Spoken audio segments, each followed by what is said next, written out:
So you just booked your first video shoot with Namra, and you might be wondering, how are we going to take your vision and bring it to life on screen?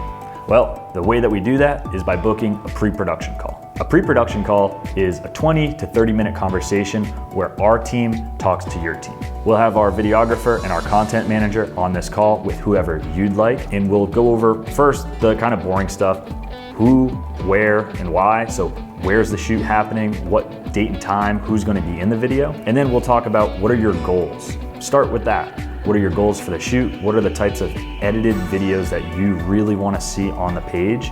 And then we'll kind of reverse engineer that and put together a strategy and a shot list to make sure that we get all of those taken care of. So before every single shoot, we'll have one of these pre-production calls so that everyone is on the same page and you feel comfortable going into your first shoot. On that day, we can book the video shoot right there, put it on our calendar, and we're off and running.